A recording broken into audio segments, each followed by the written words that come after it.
Bonjour à tous, on se retrouve aujourd'hui pour un nouvel épisode de Uzumaki. Aujourd'hui épisode 3. Je sais pas si ça s'entend à ma voix, alors de un je suis malade, mais surtout je suis absolument pas emballée par l'épisode qu'on vient d'avoir. Et je sens la catastrophe de l'épisode 4, du dernier épisode de la série qui arrive, mais alors gros comme une montagne quoi. Alors qu'on atteint les trois quarts de l'animé, je pense pouvoir confirmer sans trop me planter que l'impression que j'ai eue dès l'épisode 1 se confirme totalement. Cet animé est une mauvaise adaptation du manga de Junji Ito. Et c'est terrible, hein, parce que l'épisode 1 vendait quand même des trucs vachement intéressants. Bon, niveau animation, on n'est clairement pas au niveau, c'est clair, déjà de 1. Je comprends pourquoi est-ce qu'ils ont vendu tous leurs trucs sur l'épisode 1. Effectivement, c'était celui qui était le mieux animé, ça c'est clair. Mais il y a clairement un problème de rythme avec cette série. Et c'est quand même catastrophique d'en être arrivé à là, quoi. Uzumaki, c'est un manga, plus qu'un manga d'horreur, pour moi, un petit peu comme Higurashi.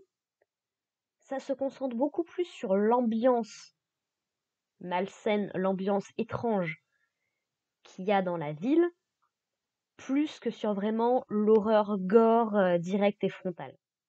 Ou du jumpscare ou ce genre de choses. Alors, je dis pas qu'il y en a pas.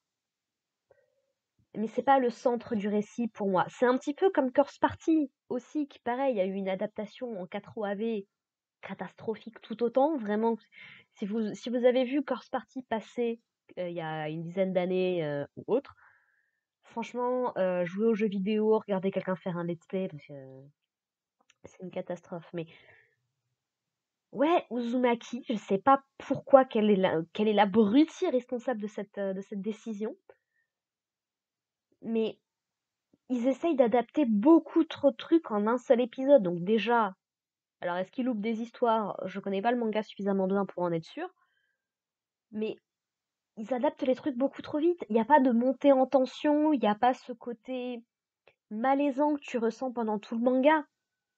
Encore une fois, j'attendais cet épisode puisque je me souvenais de ce qui se passe à l'hôpital et que ça m'avait manqué quand même marqué parce que niveau body horror et ce genre de choses, c'est quand même particulièrement compliqué quoi, vraiment.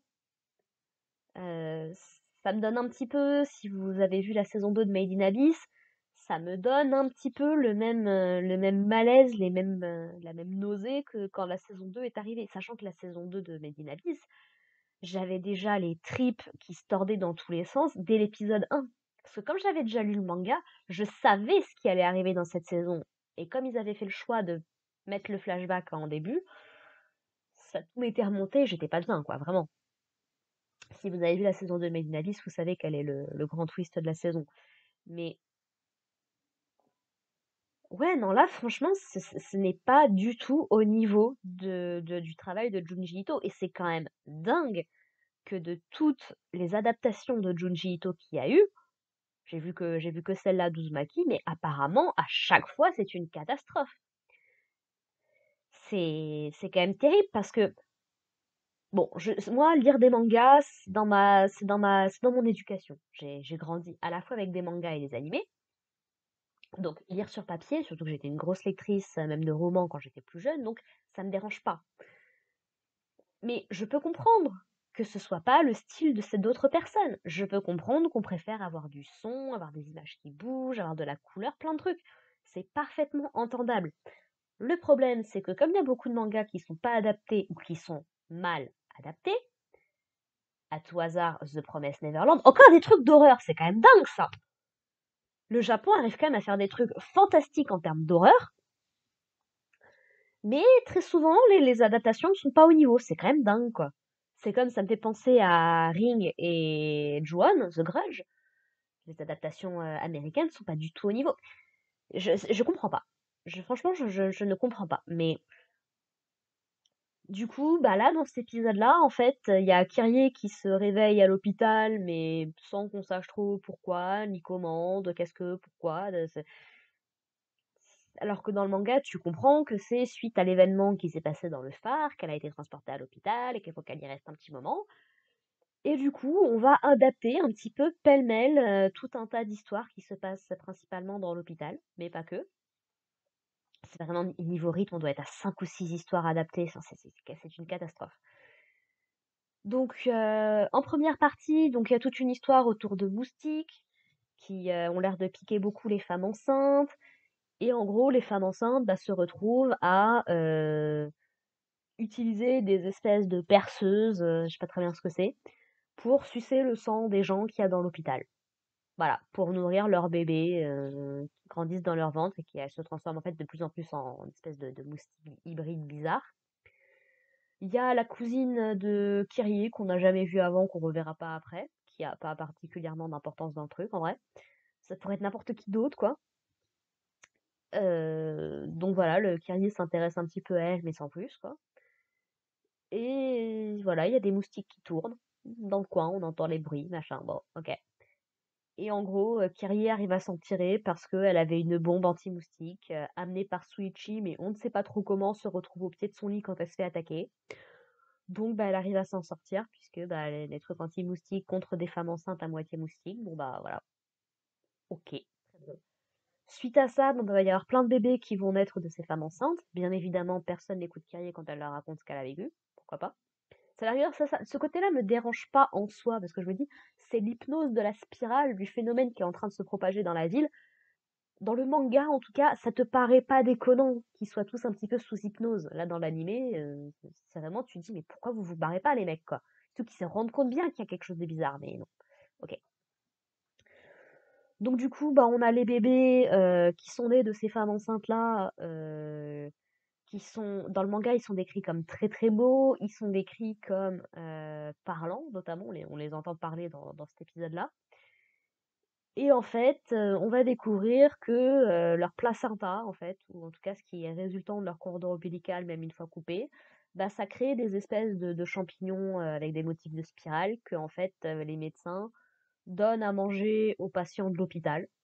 Et c'est vraiment, mais alors à peine survolé, alors que franchement c'est glauque comme situation. Mais non, on y passe totalement à côté. Et ce qui était quand même un des gros trucs du manga, je trouve, au niveau de l'hôpital, c'est que en fait les bébés, en fait, ils veulent retourner dans le ventre de leur mère. Donc, ils arrivent plus ou moins à convaincre le médecin qui les a mis au monde, en fait, de les remettre dans le ventre de leur mère et de recoudre et machin et tout. Et les femmes qui ont de nouveau leur bébé dans le ventre, elles veulent, excusez-moi, j'ai loqué, elles veulent continuer à sucer le sang des gens puis, et puis voilà. Et en fait, ça s'arrête comme ça. Et Kyrie quitte l'hôpital comme si de rien n'était, en fait. Ok, très bien. Pourquoi pas? Et du coup, ils adaptent enfin. Je comprends pas pourquoi ils n'ont pas réglé cette situation plus tôt. On règle la situation de la mère de Suichi, donc qui est devenue complètement tarée après avoir vu son mari complètement se contorsionner en spirale, parce qu'il faut savoir qu'à la base dans le manga, cette histoire-là de la mère de Suichi s'est traitée en une fois. Ça s'étend pas sur 36 chapitres.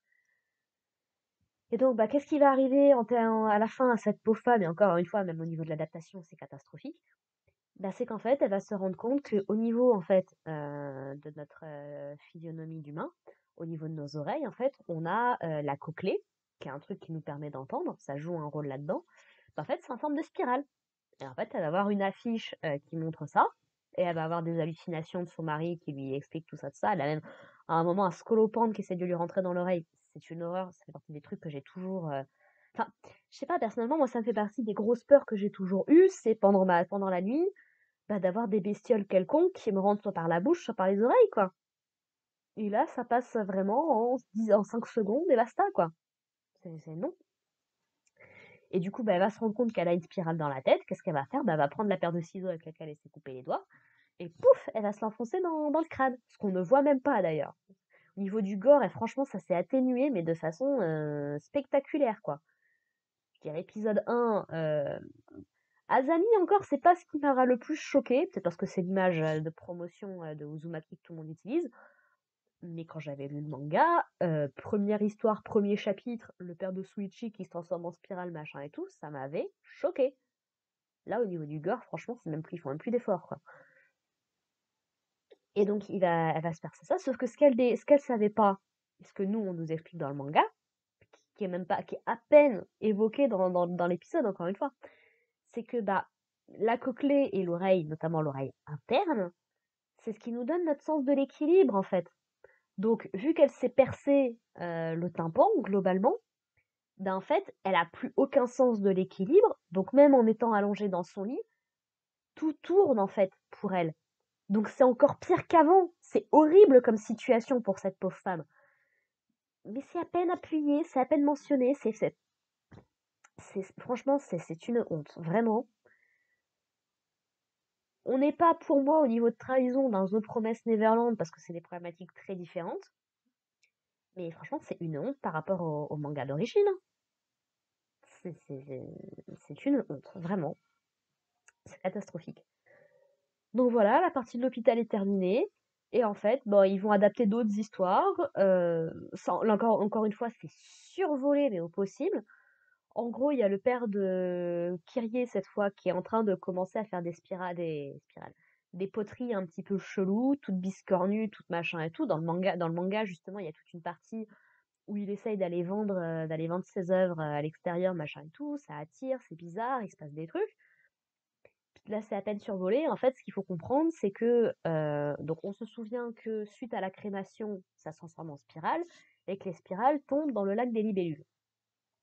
Et en fait, le père de Kyrie, bah, il est un petit peu attiré à aller chercher l'argile qui est au fond de ce lac et de faire les poteries avec. Et c'est ça qui leur donne les formes bizarres une fois qu'elles sont cuites et tout. Mais en fait, il y a même des visages qui commencent à s'imprimer dessus. Notamment, par exemple, le visage de la mère de Suichi et de son père. Voilà. Et franchement, c'est à peine survolé. On mentionne à peine le fait qu'il fait des poteries un peu bizarres, qu'il se passe des trucs très bizarres dans le four. C'est genre, Suichi, il entend des voix. Kyrie qui ose nous balancer pendant l'épisode. Oui, il a quand même un comportement bizarre en ce moment, Suichi. Je sais pas très bien ce qui lui arrive.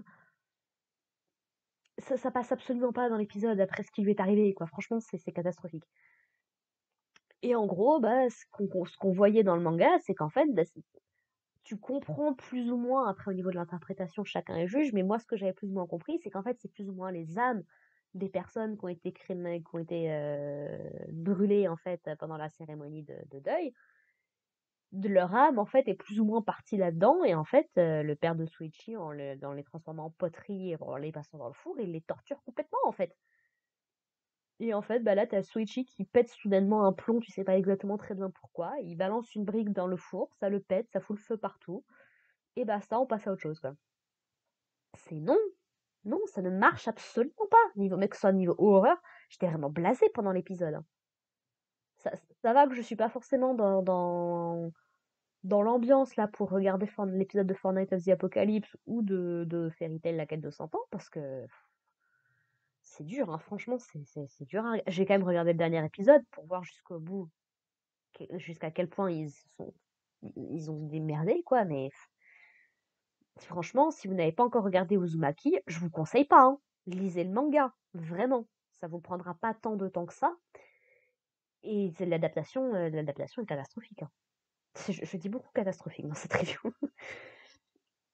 Donc suite à ça, bah il y a un typhon qui débarque à Kurozu et qui reste sur la ville et qui a l'air de vouloir attirer Kyrie. Voilà, rien de très particulier à dire sur cette histoire encore une fois. Voilà. Sauf que bah ça va être un élément de l'histoire qui reste quand même jusqu'à la fin de l'histoire en fait, cette espèce de typhon, les vents violents, les machins et tout. Ça reste malheureusement une partie quand même assez importante de ce qui va entraîner la fin de l'histoire. Mais là c'est à peine intéressant en fait. Du coup bah la famille de Kyrie, bah ils ont perdu leur baraque, donc ils vont aller se perdre dans les trucs des pauvres là. On avait nos deux amants maudits qui sont transformés en serpents spirales dans le deuxième épisode. Et en gros, et bah, d'un côté, ils ont une mère et son fils qui font des bruits bizarres pendant la nuit, et de l'autre côté, ils ont un mec qui les observe à travers un trou dans le mur, qui est complètement obsédé par Kyrie. Et en fait, le twist de cette partie-là de l'histoire, bah, c'est qu'en fait, il y a des espèces de protubérances en forme un petit peu de spirale, de pics bizarres, qui commencent à pousser sur les gens. Le fils de la femme d'à côté, bah, a priori, il en est mort, mais on voit absolument pas à quoi ça ressemble. On voit juste un brancard qui l'emmène, couvert d'un drap et tout, ok. Et en fait, bah, on a le voisin complètement pervers qui finit par avoir les mêmes trucs. Et on le voit un petit peu, mais c'est même pas particulièrement effrayant. Et franchement, dans cet épisode-là, t'as vraiment l'impression que Kyrie, elle survit grâce au Deus Ex Machina, quoi. Vraiment, t'as pas l'impression qu'elle survit grâce à ses propres compétences ou quoi, quoi. Et on termine l'épisode, mais alors sur un truc, c'en est tellement comique que je comprends même pas qu'il l'ait mis de cette façon-là. Vous vous souvenez du gars qui était obsédé par Kyrie et qui s'est retrouvé complètement tué sous une roue de voiture, là? Bah, apparemment, il est plus ou moins de retour. Et en fait, il se met à sauter. Et en fait, il va se retrouver, son ventre va s'ouvrir, on sait pas trop comment. Et en fait, bah, ses intestins vont commencer à former un ressort. Il va faire 2 mètres en sautillant comme ça, et puis il va mourir. Voilà, ça se termine comme ça. Encore une fois, je ne saurais pas comment exprimer ma déception face à ce troisième épisode. Et franchement, vu ce qu'est censé adapter le quatrième épisode, j'aurais même pas envie de regarder, mais je vais quand même aller jusqu'au bout. Il reste un épisode, ça va, je peux m'infliger une demi-heure encore. Si j'ai pu me faire toute la saison 1 de Fate the Wings Saga, je peux m'infliger ça.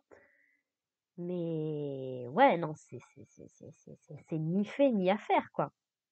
L'épisode 1, c'était déjà compliqué, mais à la rigueur, bon, niveau horreur, c'était plutôt bien foutu.